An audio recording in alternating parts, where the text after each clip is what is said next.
since I moved to my new place in May, I have not had time to move everything from the storage into the house because the rooms are not finished. And you might be like, yeah, it's a really long time, but shit is expensive. So things are not done.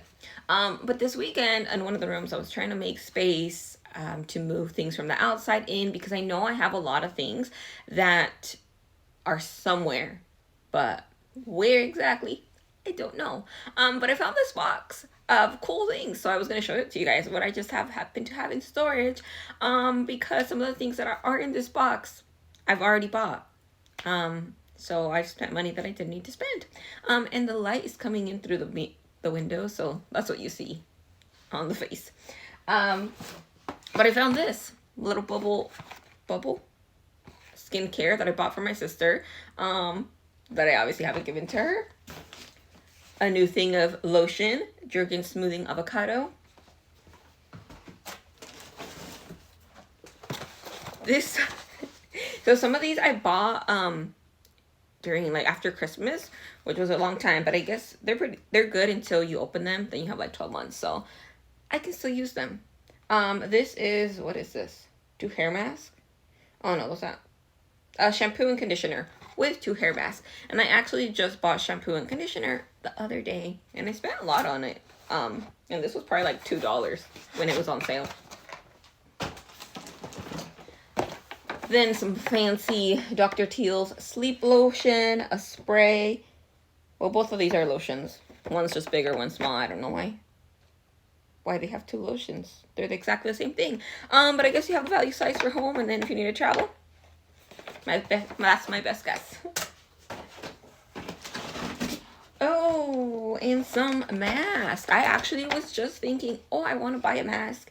You know, because I have some like obviously face washes and the masks like these that you just put on. That's kind of like a tela, but I wanted something that can just set in my skin and just really, I don't know if it works better, but I wanted a mask. And then it comes with a little scrubber, which I actually need one. And this again was probably like $5 when it was on sale. Then I got, what is it called? In 12 days of cleansing, and I think these are called Advent calendars. And these let's see. Reusable makeup removing cloth. So all of these have a removing cloth, which I do remember seeing this one. Obviously, I opened it, but I did a video with it. I don't need all of them, so I'll probably just give some away because I don't need extra stuff. I already have a lot of stuff. Then, my curling iron, which I like to curl my hair more than I like to straighten it, just because I feel like it doesn't look as good. Some toothpaste, which I actually bought toothpaste already. And I actually want to, so all these things that I needed just hanging out outside. Disinfecting wipes, which are always good to have. And there's another one in there. And then last but not least, these are natural fabric softeners. I bought these a while back in a deal, and they're supposed to shorten drying time. Well, it's just like sheets, but more eco-friendly. So that's pretty awesome. I'm gonna start using this stuff. So if you have stuff hiding somewhere, maybe check your boxes because you might have what you need instead of going out and buying it.